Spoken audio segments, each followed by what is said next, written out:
And good evening and welcome to Red, Gold, and Bold, the Kansas City football podcast. With us as always, Jeff Chadiha from the NFL Network, NFL.com. On the road, the swanky pad in L.A. For Jeff. We compare who does it better, the NFL Network or PFF, because also in L.A., Eric Eager from Pro Football Focus. You can read his great work at pff.com. My name is Soren Petro from Sports Radio 810 WHB in Kansas City. You can check me out at 810WHB.com. And, gentlemen, both of you in L.A., Jeff, you are in, the L.A. Live? Is that what it's called? You're by the arena, correct? JW Marriott, right by the it's called Crypto.com arena now, no longer Staples Center. And, Eric, where are you? You're at the Red Roof Inn out in Temecula? The Western Bonaventure. But yeah, it's like a mile away from where Jeff, not a mile, like half a mile away from where Jeff is. I've gotten my steps in this week, Soren. Yeah, I have no doubt. I know what Super Bowl week's all about, and I'm not jealous. I'm actually not jealous of you guys in Los Angeles. We got a lot to get to tonight. What's next for Eric Bieniemy? What is next? What should be next for Eric Bieniemy and for the Kansas City Chiefs at the offensive coordinator position? Tyreek Hill, extend him, trade him. How long can he go on playing at a high level? And what's the right choice for the Chiefs to make? How much they need to upgrade their wide receivers? Do they even have a choice when it comes to Orlando Brown? Only 2 running backs under contract for this team. Most part, we're taking a look at the offense. We will touch on Tyrann Mathieu, who just can't stay away from the Twitter. Cannot. The tweets must be responded to. There's one man that's going to do it, and it's Tyrann Mathieu. We'll talk about that. And are the Chiefs officially becoming Seattle and Green Bay? And that is one and done Super Bowl teams. But we start, Jeff, with Eric Bieniemy. What is next for Eric Bieniemy? Is it with the Chiefs or is it somewhere else? I'm going to go with the Chiefs, just knowing how loyal Andy Reid is to people and knowing what coaching Patrick Mahomes can still mean for Eric Bieniemy's career. Look, at this stage, how many coaching jobs are left? 2? Right? None, really. They're all filled now, right? Yeah, the Rams okay. Are not official, but Brown's going to be the guy. All right. And the Saints have made it Dennis Allen. Okay. So at this point, I will say he's not going to be an NFL head coach anytime soon. I think I can feel comfortable making that proclamation. It's time for him to think about going to college. It's time for him to think about positioning himself to be a college head coach, which I think he could do well at. He reminds me a lot of Mel Tucker at Michigan State. I'm a Big Ten guy. I watch a lot of Big Ten football. I've seen how Mel Tucker was a last-minute candidate for a job that came available in January for a program that was reeling. He stepped in there. He gave it some optimism in the first year. They won 9-10 games their second year, beat Michigan. He gets a $95 million contract. At some point, Mel Tucker's name is going to come around for a head coaching job in the NFL. And he's got the same leadership skills that Eric Bieniemy possesses. And so that, to me, is the route for him. Hey, do a good job with the Chiefs, get a coaching job in college. Does he need the Chiefs for one more year, though? I mean, is this the kind of thing, or should he be looking around? Listen, there may be an implosion going on at Auburn as we speak, but does he need to just kind of step away and clear his head, or no? Is it to keep pressing on? And really, what's the other half of that? Do the Chiefs want him in that position the way things stand right now? Well, I mean, aside from someone like Matt Nagy coming back here and taking that job, when Kafka left, Mike Kafka went to the Giants as the OC. That left a huge void. The logical void would be Eric Bieniemy moves on. The logical step would be Bieniemy moves on, Kafka moves up, and then he becomes whatever the next coach in waiting. I don't see Andy Reid going outside of the organization to find an offensive coordinator. Again, you saw he was with Bob Sutton. He's very loyal to people. Andy doesn't care about the noise that much. He cares about the people that he believes in. And I think he believes in Eric Bieniemy. And so, yeah, I think that for Bieniemy to go someplace else on a lateral move in the NFL doesn't make much sense to what he wants to do long term as far as being a head coach. Eric, you agree? What's best for Eric Bieniemy? Where does he go next? I agree with Jeff in that he's not going to be a head coach in the NFL anytime soon. At this point, the Chiefs, we talked about this on your show today. the Chiefs have gotten sort of progressively worse every single year on offense from, the league, like blowtorching the entire league to sort of like, they're still well above average expected points added, for example. They're first in the NFL this year, but it hasn't gotten better, right? So, and then the big missing thing, outside of the obvious sort of like racial component to it, is how much do you attribute the Chiefs' brilliance to Eric Bieniemy, right?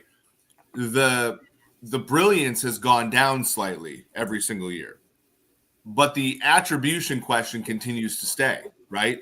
And so Bieniemy, if he wants to change the variables, he has to change that one input that people have, right? He can't help the discrimination. He can't help anything like that. And it's hard for them to improve as an offense because they were so good at the very beginning, right? So to me, he has to sort of uncouple himself from Reed so that people can have something else to point to. Because clearly the marketplace, it looks at Eric Bieniemy and says, I'm not buying his input on this offense, right? And so if he goes somewhere else and becomes an OC and the offense lights it up, then he leaves people with less plausible deniability. So from his perspective, I don't think Kansas City is the place to be anymore. From the Kansas City perspective, Jeff's also right. Like the Kafka thing, Kafka was Pat's right-hand man, right? He was the next guy up. And if you lose two guys there, it is tough. So I'm interested to see what they do. But I think from Bieniemy's standpoint, he's got to get out of Kansas City just for his own good. That's what I think. I think it's clear that this is not the springboard that he wants it to be, right? That for whatever reason, whether it's fair or unfair, whether it's right or not, it's not completing the resume the way that teams want him to. That, or he's just not being viewed as an NFL head coach, right? And I can be interviewed 15 times, and because they haven't hired me doesn't mean that they've got something against fat people. It means that I'm not qualified for the job in their minds, right? Like, could be, but there's still an element there. And I'm with you, Jeff. I mean, I said this today with Eric, and I'm curious about your thoughts on it. We heard Sammy Watkins come to the man's defense and say, hey, this is a guy that'll turn your franchise around. But to me, what's next? Like, what's the one guy you want to hear from that we're not hearing from in support of him? And that's Patrick Mahomes, right? Like, that's the name that could really step forward. But you don't hear Patrick Mahomes saying, this guy's absolutely a head coach. I'd go to battle for him any time. Is that a sign that, hey, listen, whether he wants to be back or not, he can't be back if the quarterback's not around? Well, it certainly, you'd like to hear more support coming from the quarterback. But I don't think that's really Eric Bieniemy's problem. I just think that he's gotten into a place here where he is perceived as being damaged goods. I don't think there's anywhere he can go in the NFL right now and really help his brand. I mean, we talk all about the play calling stuff and what he's doing for the offense. We just had 3 head coaches get hired who don't call plays. Nathaniel Hackett wasn't calling the plays in Green Bay. Kevin O'Connell wasn't calling the plays for the Rams, but it didn't hurt those guys. And so, really, look, it's disconcerting that Mahomes hasn't come forward. It's really mind-boggling that Andy Reid at the start of this whole process was saying Eric Bieniemy was going to get a job. So I don't know what kind of information he was getting, or who was telling him that, because it seemed like when he was talking that way, that it was a done deal. But I just don't know. And I've known Eric Bieniemy since he was in college. I've known him for over 30 years. I think he's got great leadership skills. I just don't think he's been able to sell himself. And I don't think being in the shadow of Andy Reid in his offense anymore is helping him. And I think it's sad because I think he really could do a good job, but he's starting to feel like, I don't know if you remember this, Eric, you may be too young, but there was a guy, Sherm Lewis, who was on the head coach. He was on the Green Bay staff with Gruden and Andy Reid, with Holmgren and those guys. All those guys got jobs, and Sherm Lewis was the black running backs coach who could never really get an opportunity. Everybody's like, why can't Sherm Lewis get a job? Eric Bieniemy does not want to be Sherm Lewis. bouncing around, trying to prove himself, because at some point you just become stale and discarded. Well, and you, it sort of is akin to having the yips at this point, right? Like it's sort of like every single year you're kind of like, you're just looking at it like, how is this going to fail again? Right. Yeah. Whereas like, I mean, think about like how demoralizing this got to be for the guy. Like this time of year should be, I mean, the next time, like, and I remember like I met him at the combine in 2020, right before the pandemic hit. And, you know, I met him at the PFF party at the combine, and we're like, hey, next year, like I literally said this to him. I was like, hey, next year when you get a head coaching job, email us so that we can help you get all set up with PFF and like all this stuff. Like it was, to me, it was like one of the like more of an exciting thing, right? Like, hey, next offseason when a team finally gives you the chance that you deserve, hey, hit us up, we'll get you started, all this stuff.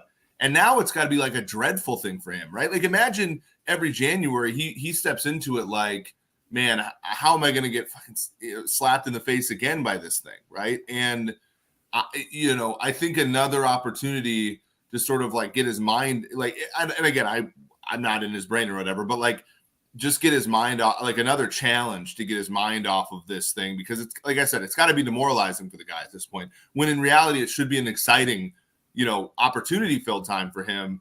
The last 2-3 years has probably just been this again, and I think for Andy Reid, that's why Andy Reid puts on a brave face. Eric will get a job. Eric Bieniemy will get a job. And I think, Reid doesn't have the same, like, obviously emotional issues with it, of course, because it's not him, but he's just doing that again to sort of avoid the bigger issue, right? And like to kind of put a brave face on. And none of that benefits any of these people here.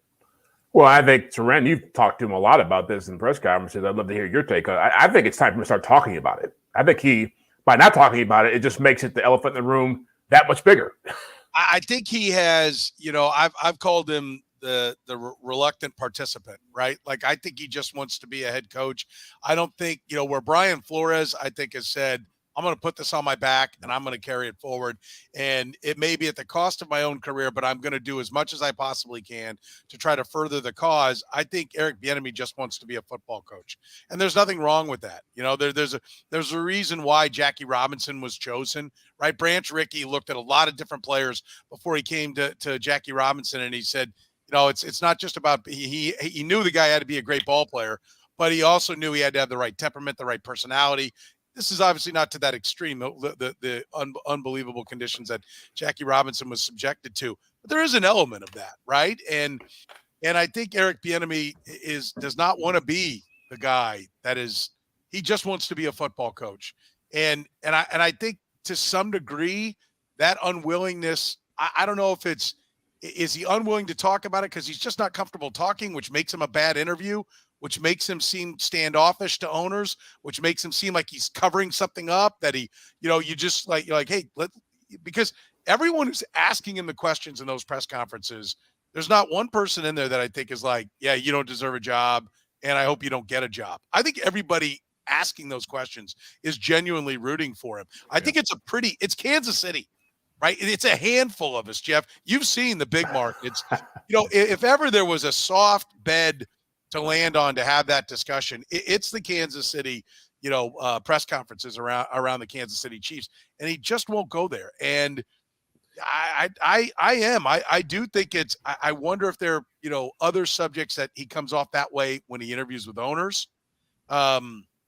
And I wonder why he won't go there, why he won't express. I think to some degree, if he would talk about the emotion, if he would flat out say, yeah, I'm pissed off, I'm frustrated. We've seen him go to the point of calling Patrick Mahomes a competitive prick live on television and the radio. So he'll dance around the language part. He drops, S-bombs, every now and then at press conferences, knowing full well that they're being aired live on the radio. So it's not that he's, afraid of the language or anything. I just think he's clearly a private man, to a degree, and does not want that emotion out there. Well, I think it's a great point. I think it does, because it makes it almost seem not important to him.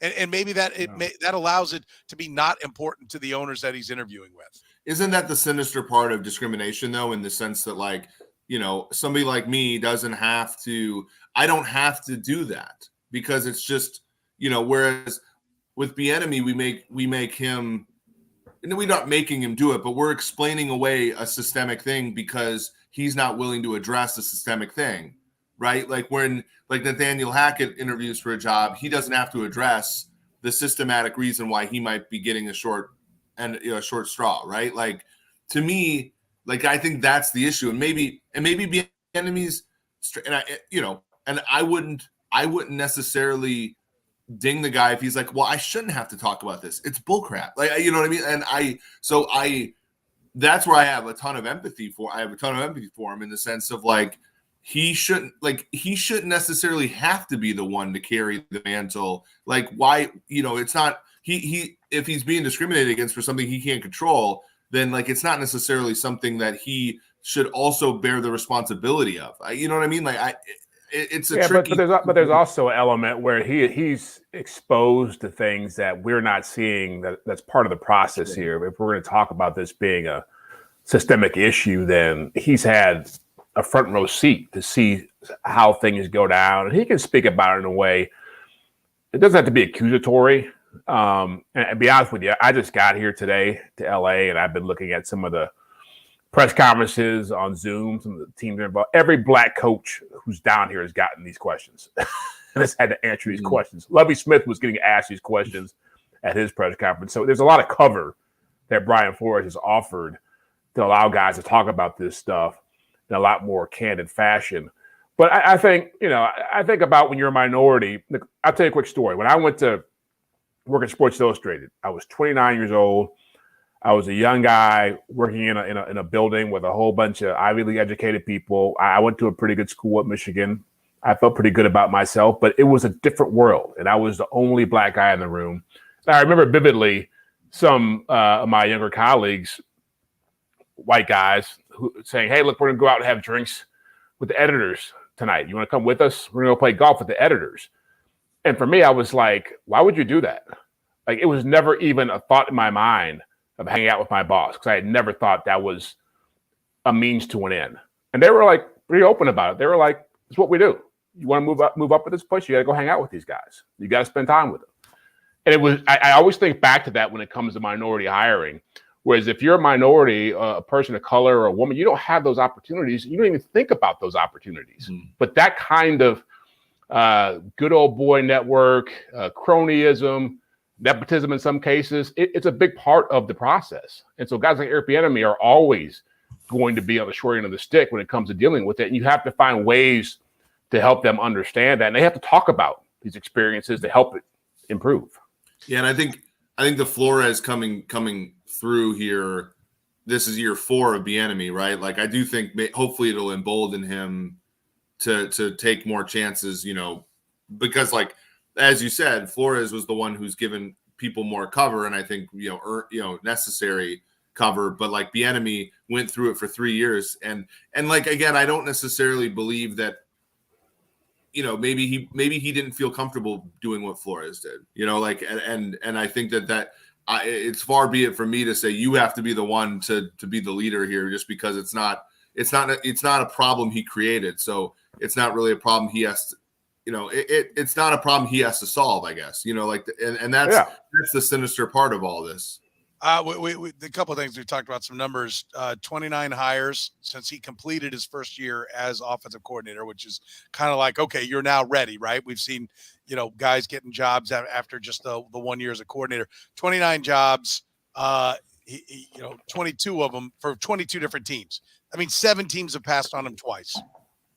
That's amazing. 15 other teams have passed on him once.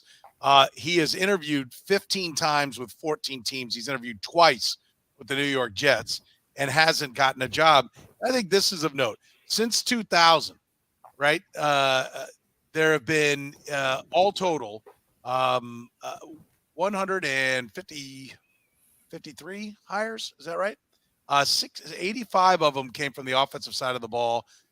68 of them came from the defensive side of the ball. Listen to this, though. From 2000 to 2015, 53 offensive coaches, 54 defensive coaches.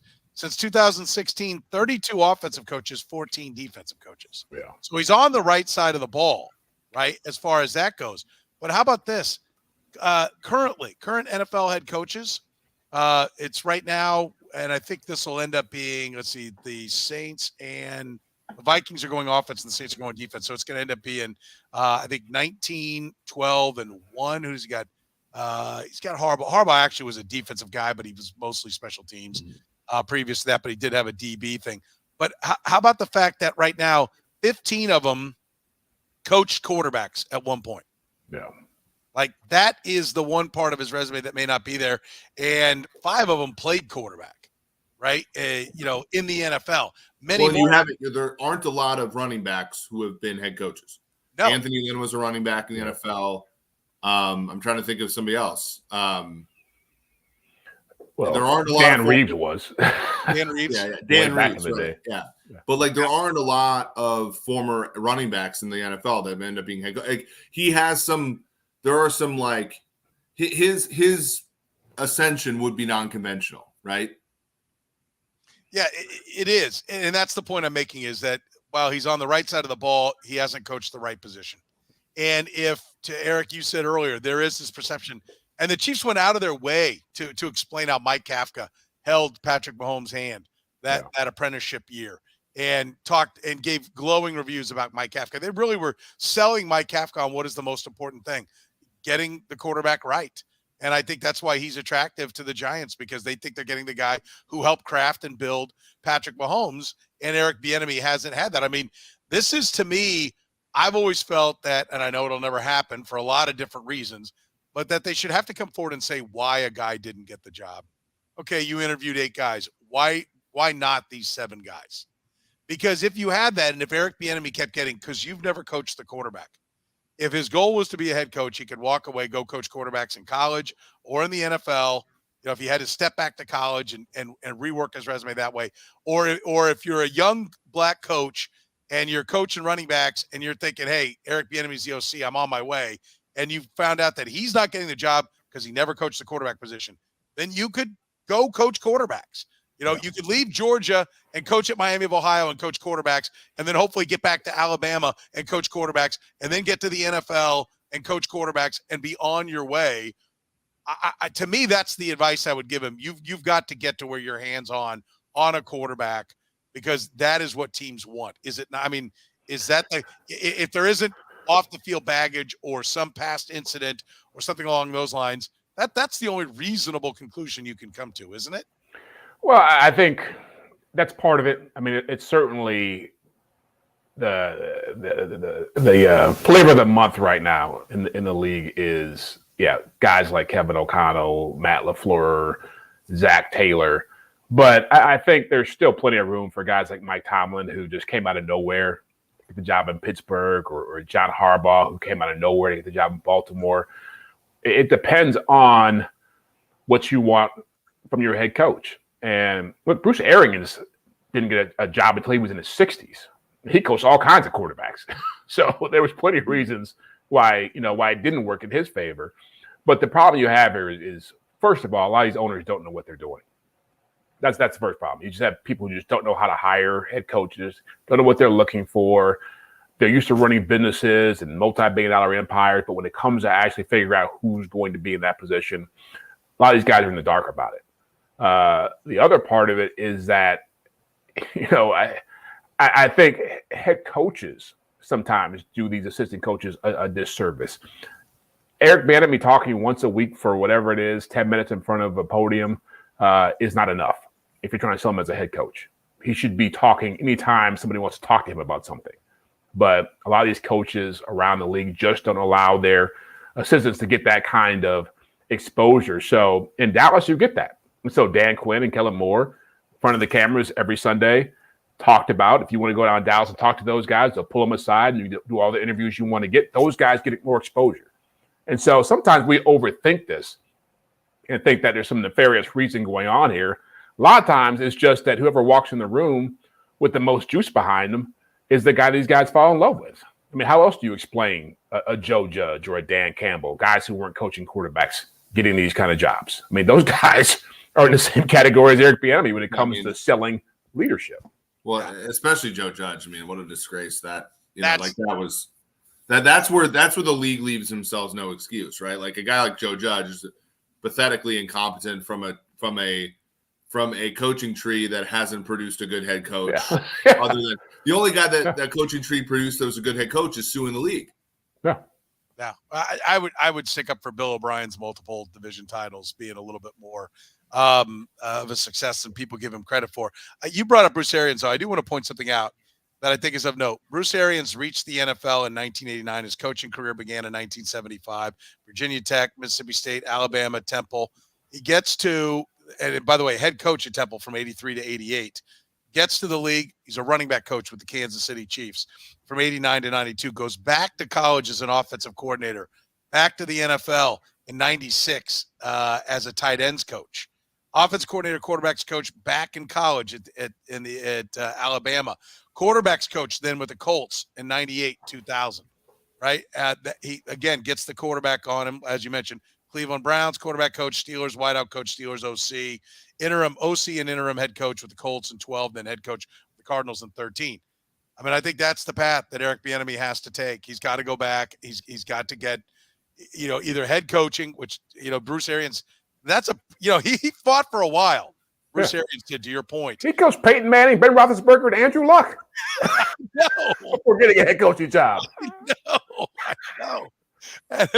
And so, Eric Bieniemy's waited a while. He's not the only one is one thing. Is the Chiefs offense getting stale? Is there a reason for the Chiefs to move on? We touched on this a little bit today, Eric, when you look at it. I mean, statistically speaking, it's still one of the best in the NFL this year, fourth in points, third in yards.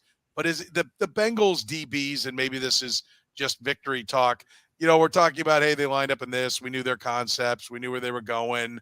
They made it sound like it was kind of an open book in this game. Now, it clearly wasn't when they were getting down 21-3, when they were giving up, as Eric said last week, every yard they could possibly give up except for the very last one. But is there a chance that this offense is getting stale in your mind, Jeff? Stale is too harsh of a word. I just, and I said this a few years ago, that when Mahomes burst on the scene and he was doing things that were so unconventional that sooner or later defenses begin to play you to be unconventional. And so for me, they have to get to a place where they're willing to take the stuff people give them. What we've been saying all along. I think teams play them with the mindset they're always going to want to dunk on you. If this was a basketball player, they want the dunks and the three-pointers. The mid-range game does not excite them. Right. Winning with defense, setting picks does not excite them. They want the splash plays. And so that's where they have to get to a place where, and I know that we're going to talk about, number 2 wide receivers in a second here, but for this team to continue to be at a championship level, they've got to get to a place where it's not always about, let's get the quarterback every weapon we can get him. They got to get to a place where they can do what New England did with Tom Brady and trot out the Danny Amendolas, the Kevin Hogans, the guys who are, of that caliber. Kembrell Tompkins. Exactly. Yeah, those kind of players. And your quarterback makes them better. Aaron Rodgers has had one-star receiver in Green Bay for a long time. New Orleans, when Drew Brees was there, had one-star receiver, Michael Thomas, for a long time. That allows you to build up other parts of your team and have greater success. And so that really is a challenge here. I don't think it's much about them getting stale. It's just about defenses. The last 3 years, off seasons, teams have had the opportunity to draft to beat the Chiefs, to sign free agents to beat the Chiefs, to find coaches to beat the Chiefs, to spend all this time looking at film. And so they've got a nice little book on them. And no matter what offense you're running, sooner or later, teams are going to catch up with you, and you have to figure out what the next iteration is going to be. You look at what Tom Brady had in New England throughout the course of his career. They went from being run heavy to being wide open to being 2 tight ends to being spread with all these little short, shifty guys. They changed it up every 2-3 years. And they had their Chiefs Bengals second half for a whole game against the Rex Ryan Jets in 2010. Right? and they adapted. And yes, I agree with Jeff 100%. Like, this team, they got here because of otherworldly talent, and Tyreek Hill, Travis Kelce, Hall of Fame players. Patrick Mahomes' talent is immense. And the fact of the matter is, like, if you look at the individual play, like, who's the last Chiefs offensive player skill-wise to develop? It's Tyreek Hill. Tyreek Hill was drafted 6 years ago. Yeah. Travis Kelce was drafted in 2013. Like, McCole Hardman's the same player that they drafted out of Georgia, the exact same player. Demarcus Robinson's probably worse than the player they drafted out of Florida. Who's the last second tight end to do anything for the Chiefs since Anthony Fasano? Like, Demetrius Harris was supposed to be this player, right, for years, and he never developed. The offensive line, I'll give the offensive line credit because they draft, but also those guys came in. Trey Smith and Creed Humphrey walked into the door good, right? Yeah. Much like McCole Hardman walked into the door pretty good as a rookie in 19, making a contribution to a Super Bowl team, has not gotten better, right? Like, there's an aspect of what Jeff is talking about with the Patriots, which is you got to take, like, when your quarterback's paid that much and you devote resources to defense sometimes and other places, your coaching staff's got to be able to develop players. And I don't think that, like, think about this, like, Clyde's as good as he was when they drafted him. Yeah. Clyde's best game was his first game. And that's on Bieniemy, that's on Reed, that's on that whole coaching staff. I do want to point out, like, listen, here are their skill position investments on days 1 and 2 of the draft since 2013, right? Where they took, what year was it? What year did they get Tyreek Hill, did you say? 16. Was it 15 or 16? Yeah. 15. Okay, well, they took Demarcus Robinson a round earlier than Tyreek Hill. Yeah, here's the entire Andy Reid era of skill position drafting on days 1 and 2. Travis Kelce and Niall Davis in 13 in the 3rd round. Niall Davis, 3rd round. Yeah. Brent almost fumbled the reference. Yeah, no one in 14. in Hall of Fame. In 15, Chris Conley in the 3rd.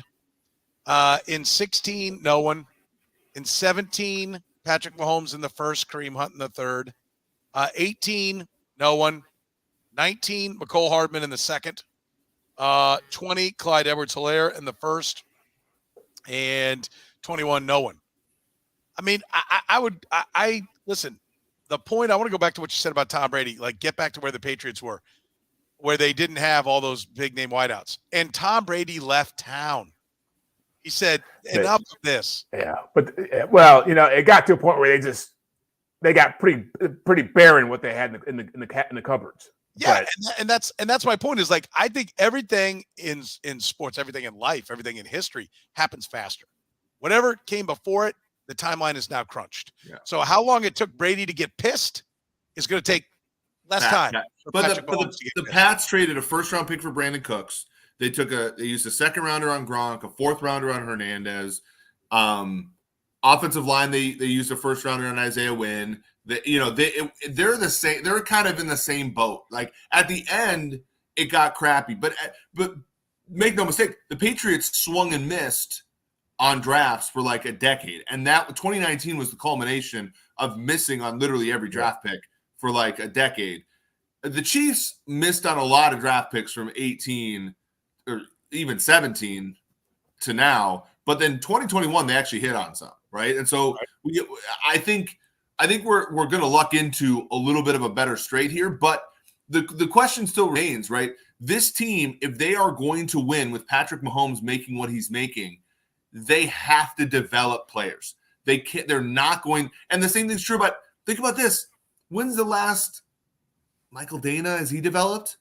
Frank Clark didn't get better when he got here. Jaron Reed didn't get better when he got here. Like, this team is going to have to develop players because they're not going to be able to just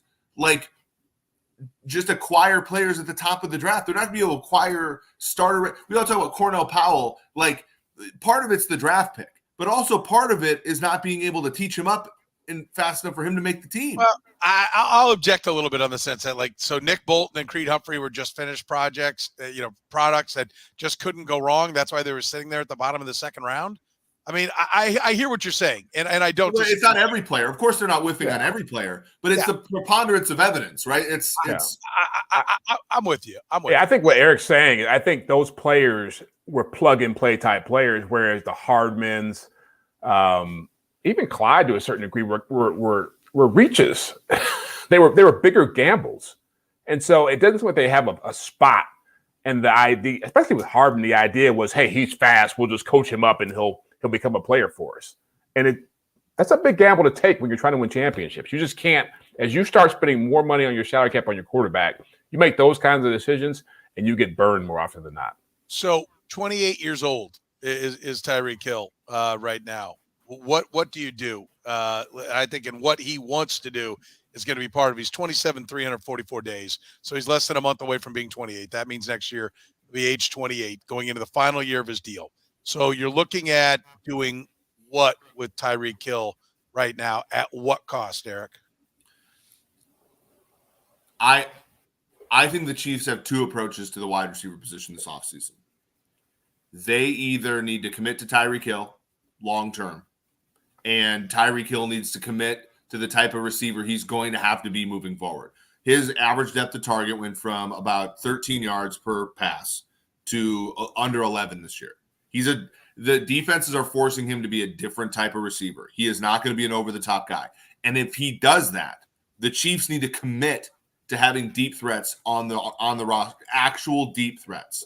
So, Marquez Valdez-Scantling's the name that I talk about, right? A guy, when I look at the tracking data, XY data, all this stuff, he doesn't put up great numbers for Green Bay, but he has speed and defenses respect him. The safeties have to play, Marquez Valdez-Scantling. Tyreek Hill cannot be the Chiefs' deep threat anymore. He can't. Tyreek Hill, if he's going to make what he's going to make, has to be the Chiefs. He has to be their Devontae Adams. He has to be, and he has that ability. But the Chiefs can't get by anymore with Hill being their deep threat and everybody else kind of being a DeMarcus Robinson. They have to acquire field stretchers on the offense who are real field stretching receivers, and then Hill has to be that guy. If they don't think that that's tenable, they have to trade him. And to me, like people like will laugh at this because I'm big time spread the thing out on the roster, whatever. But I do think something that's consistent with what the Chiefs have done, which is go after the top guy and go after, pay the Trent Williams, pay the Frank. The Chiefs, if they trade Tyreek Hill and make some moves in the salary cap, I would not be upset if they went after Devontae Adams. Ooh, Eric swinging big here. Like I think because that's how Veach is, right? Like when they'll be like, hey, you get a text from the team and you're like, hey, what should we do, Tooney or Williams? And you're like, either, like what? And then they go after both, right? Like that's who they are. If they trade Hill, I think Adams and then Patrick Mahomes is going to have to commit to being, again, this is where it all comes down to Patrick Mahomes' mindset. Patrick Mahomes has to commit to being a patient quarterback.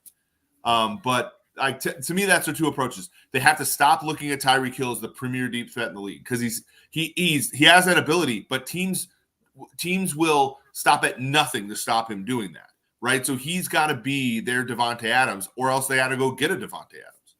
Yeah.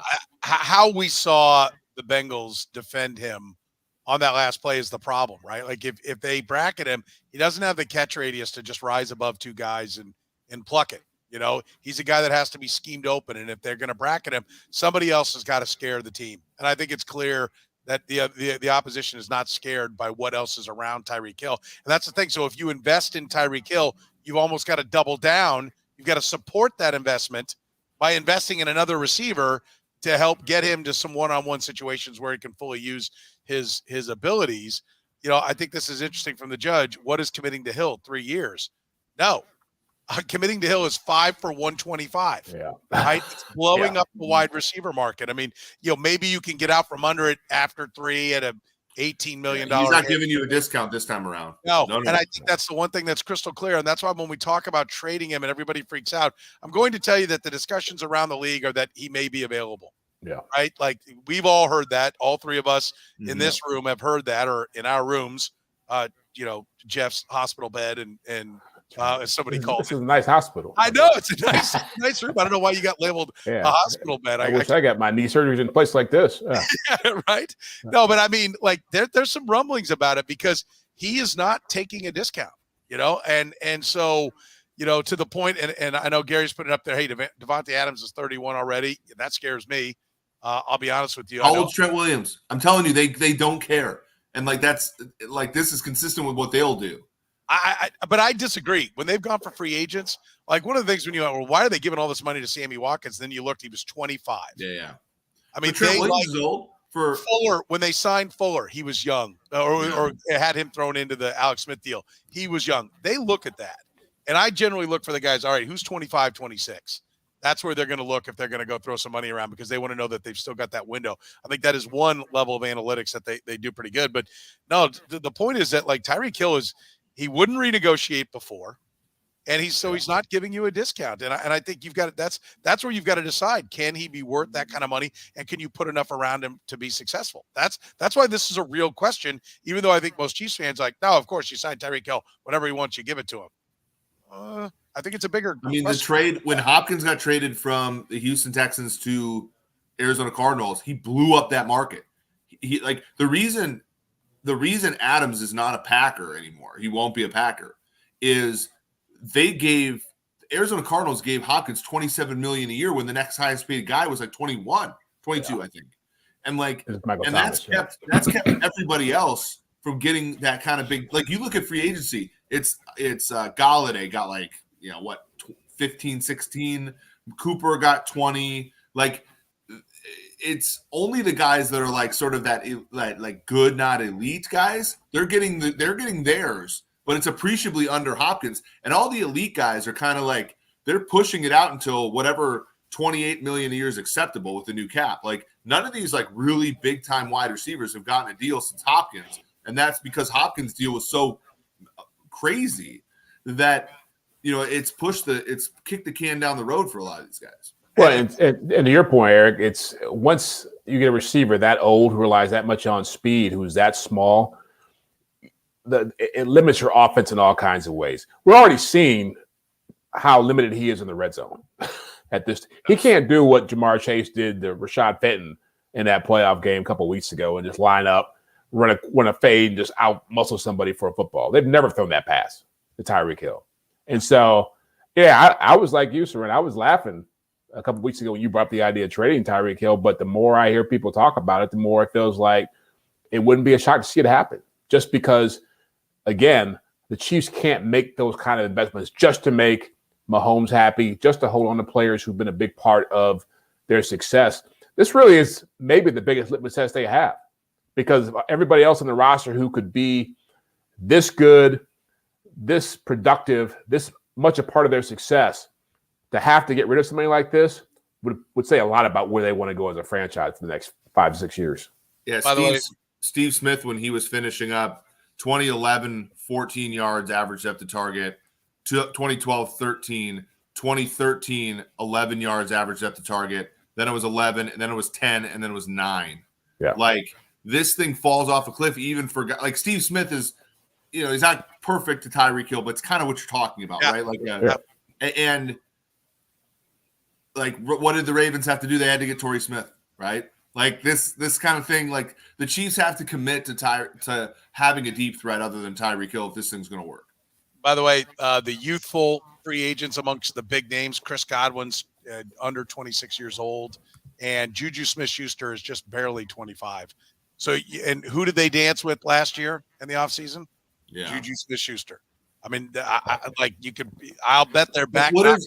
Can we pause for just a quick second? What does Juju Smith-Schuster do other than clog the stuff that Kelsey wants to do and the stuff that Hill's forced to do?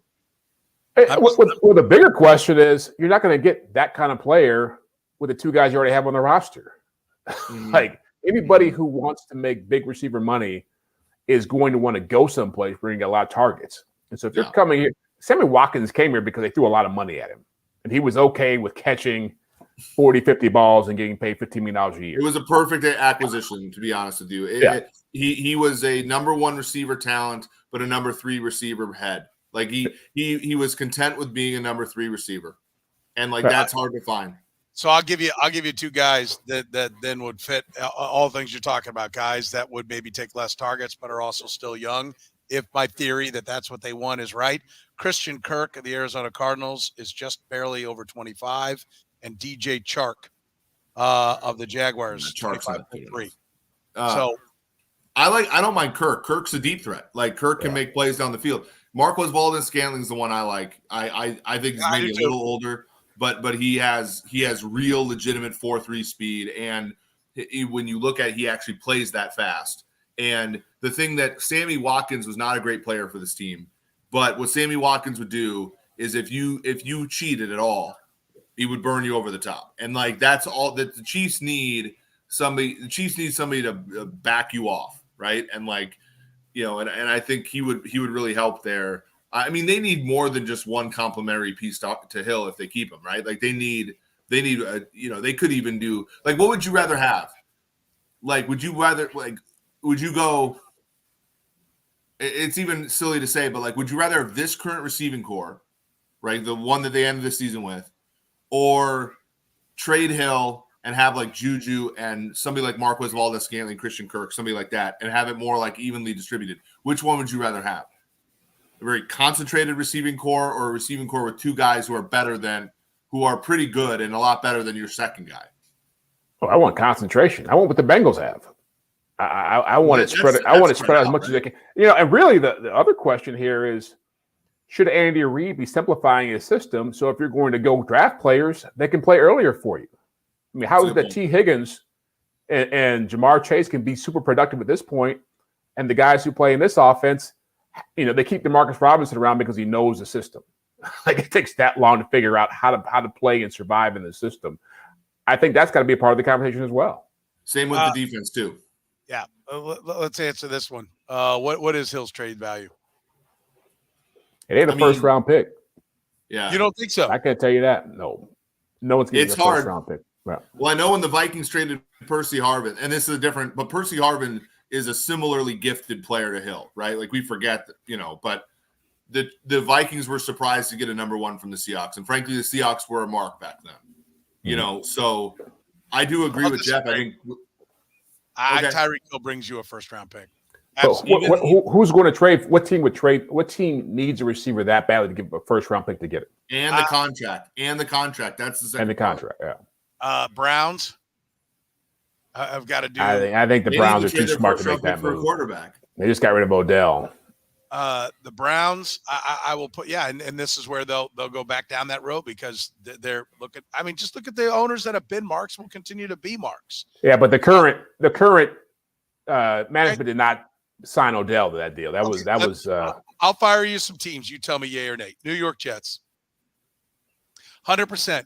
New York City splash, got a young quarterback. They have an extra first-round pick from the Jamal Adams trade too. Like it's a team like that that you'd almost have to be like, look, if you don't get Zach Wilson a deep threat, he's going to stink, and then you're set back 4 more years. Like, I agree the Jets are a good one because they have the extra draft capital from the Seahawks.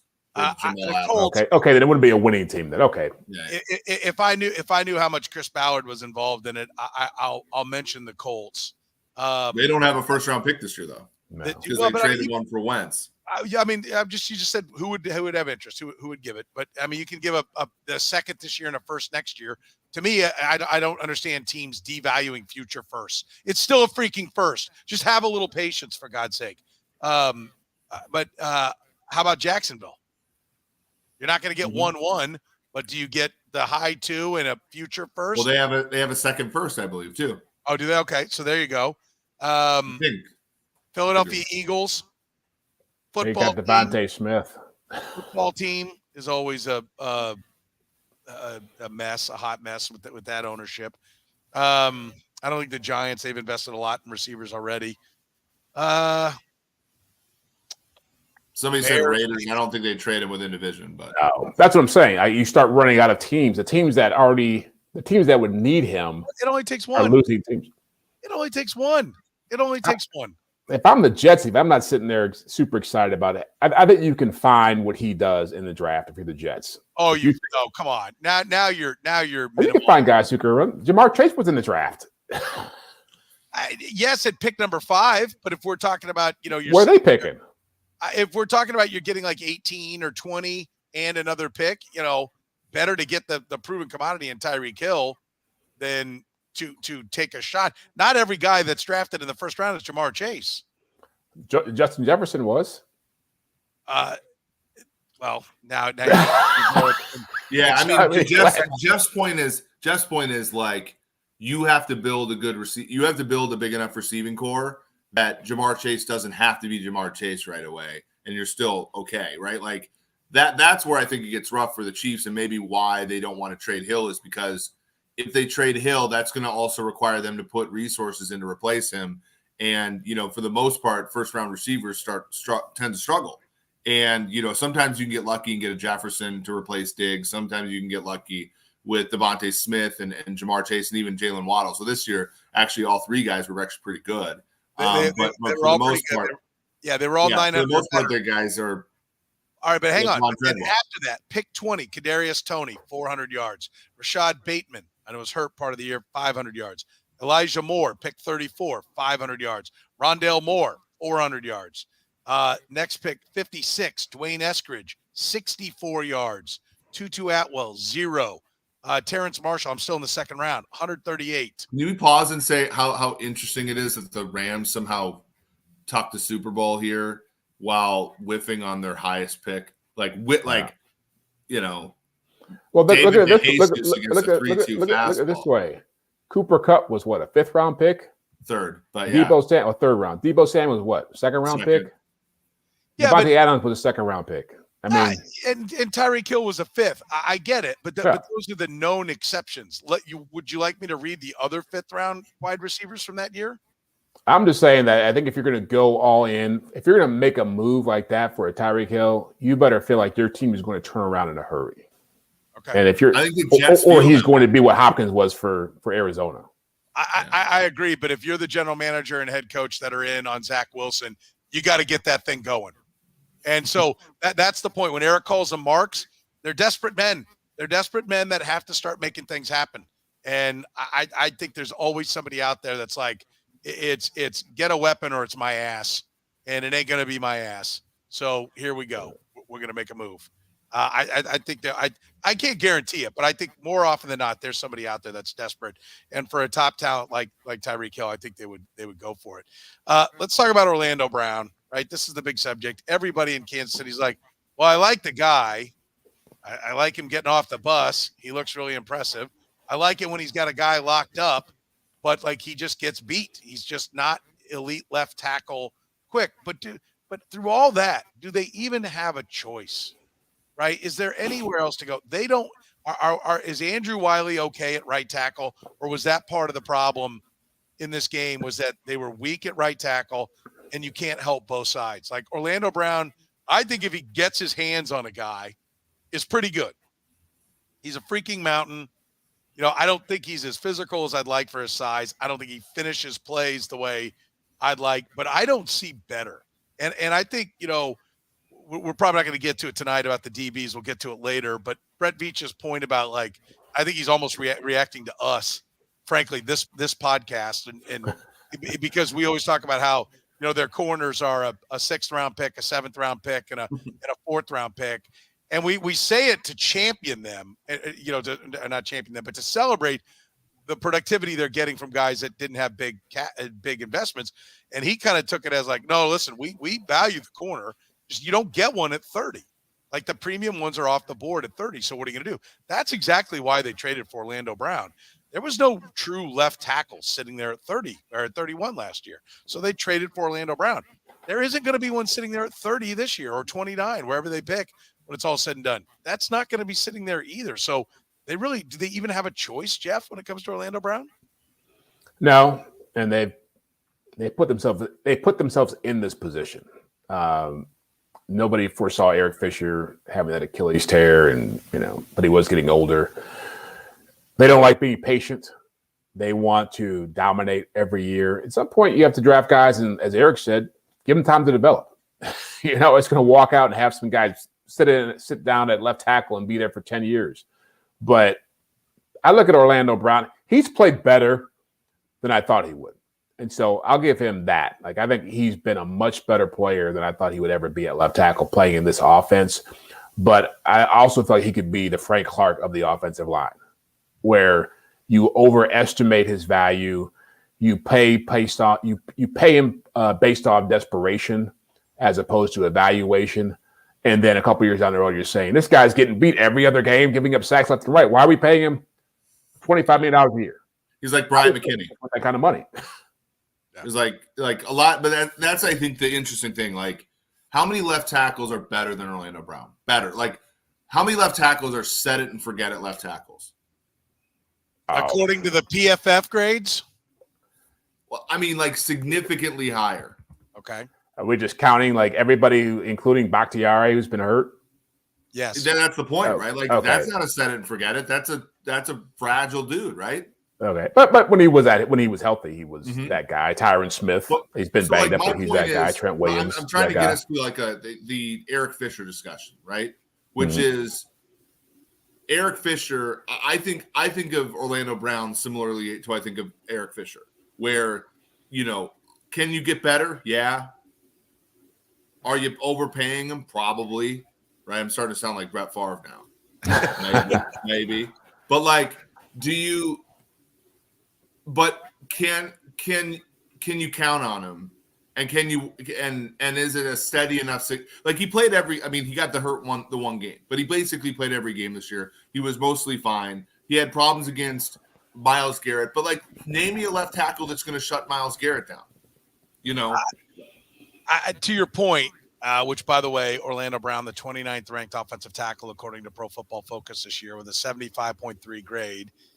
And left tackle or overall tackle? All tackles. Okay. All tackles. Did you make sure that you had the minimum? Oh, yeah, you did. Yeah, I just went to whatever was first. No, I don't have ignore snap minimum, so I don't have it on. My point, like to answer your question, how many are definitively better available? Because like Tyron Smith is better, but he's not available anymore. Yeah, I Williams not available. I sat in the booth next to Tyron Smith when he played the Chiefs, and that may have been the difference between them advancing because they could have been the number one seed, right? There were a lot of games that he didn't play. So to Eric's point, because right now Orlando Brown plays, right? We'll missed one game because of the calf injury, but Trent Williams, Tristan Wirfs, Rashawn Slater, Cedric Wills.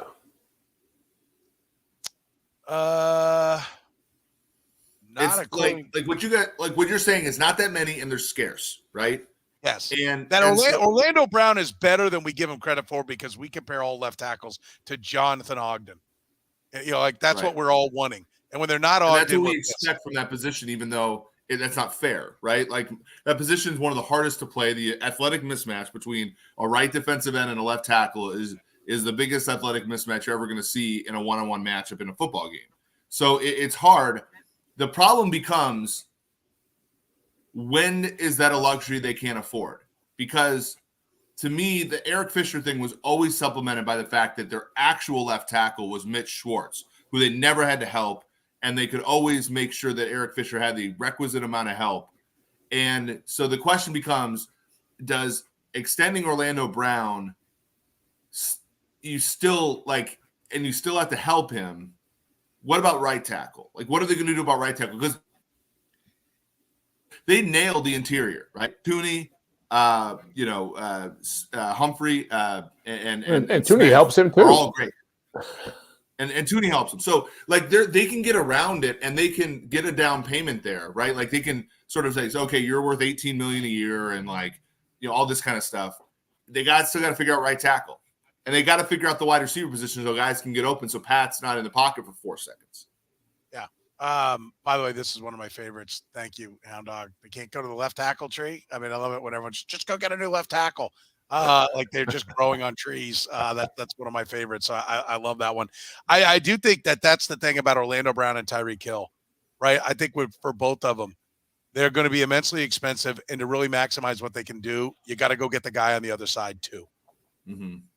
Like that's the thing. And I think right tackle is a big one. Let's close with this one. We got a lot of time to talk about a lot of these topics. We had a whole huge list, but we're obviously not going to get to them. But let's talk about this. Are the Chiefs becoming Seattle and Green Bay? Or at least what percentage do you give them, Jeff, that's where this is going to go? That, Seattle, would check in on the playoffs, but quickly check out once Russell Wilson got paid. The Packers have never been able to really get it done with Aaron Rodgers getting paid. We want it to be New England. It's been a hell of a 4-year run, but the rookie contract is now over for Patrick Mahomes. what's your optimism as far as this being more than just Green Bay and Seattle? It's 50-50 right now. I mean, a lot depends on what we're talking about right now in terms of the moves they make the next couple of years. Do they make those hard decisions about players like Tyreek Hill or Orlando Brown or Chris Jones eventually here? Green Bay and Seattle, you think about it, they've had some pretty good runs over the last 10 years, not winning championships, but they've been 10, 11, 12 win teams, double-digit wins. Russell Wilson just had his first losing season of his career. But little by little, both those teams have paid a price for what seemed like small decisions or decisions that didn't lead to the kind of conversations we're having right now, but ultimately had a huge impact on that franchise. Seattle went from having a phenomenal defense to having one of the worst defenses in the NFL. Aaron Rodgers lost some really valuable people on the roster that went 15-1 at one point, and they could never replace those guys, and the defense got bad. And so, again, like how will this team handle those kinds of moves? Like how will they operate from the mindset of Andy Reid is so smart, he'll always figure out ways to take raw talents and make them better, that they'll always find a way to scheme up the offensive line no matter who's playing on it, or that Spags will have an answer somehow for what's ailing this team defensively. I think that's a very reckless way to operate. And you have to accept that there's more competition now. I think the biggest question about what they'll be going forward is how the Bengals grow, how the Chargers grow, what Denver does at quarterback, how the Ravens come back from all those injuries. There's AFC stacked. And so you don't get the luxury of knowing that you're just here and everybody else is down here anymore. You got to come out and give your best in season and in the off season. Eric? Temecula Hound Dog, by the way, said I look a little bit like Brett Favre. I've never gotten that before, but I'll take it. The judge, by the way, thumbs up at the end. By the way, we thank you all for continuing to support Always, the show yes. as the That's season. right. Likes, thumbs up, nice comments. Appreciate it very much. Yeah, so. as the season ended, unfortunately for the Chiefs, a week early. But I'm a little bit higher. So here's Jeff made great points, and when what he pointed out about all those other teams, to me wasn't true about the Chiefs. So Seattle with Wilson, the linchpin of that team was the defense, not Wilson, right? And then they shoved all their chips into the middle to pay for Wilson, when one of the key reasons the Seahawks won was that defense. When it was Aaron Rodgers, they shoved the chips in for Rodgers, but what was really the reason they won the 2010 Super Bowl because of their defense. If you look it up, they gave up 15 points a game. Nick Collins was great. They never recovered from Nick Collins' neck injury. It's a weird thing, but that's happened. The support, and this is where maybe there's some crossover with the Chiefs, but the support for Rodgers, when you go from your wide receiver core being Nelson's your 3, Jennings, Finley, Driver, James Jones, and now you have one guy, as Jeff pointed out, with Adams. That's maybe where the connect. But the thing with the Chiefs is when they paid Mahomes, they paid for the reason they were winning. The Chiefs didn't win the Super Bowl in 19 because of their defense. They didn't win the Super Bowl because of anything that's going to go to hell because you paid Mahomes. All those things were at various stages of hell during the 4-year stretch that they've made the title game, right? And so that's where I have a little bit more faith in the resilience of the Chiefs, where unlike some of these other teams that paid the quarterback because they won with the support of other great things, the Chiefs paid a quarterback who won despite the lack of support from other things. So that's where I'll say the Chiefs maybe have a better chance. Case in point, they drafted like hell for 3-4 years and still won a Super Bowl. And this is the first year they've actually had a pretty good draft. So that's kind of my that's my only thing here, where I think it's a little bit different for the Chiefs than it is some of these other teams that weren't able to get over the hump after their first Super Bowl. Yeah, I listen, I think the fact that they've got the quarterback in the prime with the offensive coach is why they're in better position than the Seahawks. I think by all appearances, the quarterback likes the coach, which is why they're in a better position than the Packers were with Aaron Rodgers. I do like that side of the equation, but they got to be really good. They got to keep having drafts like they had last year. They got to manage the cap, and they got to figure out what's important.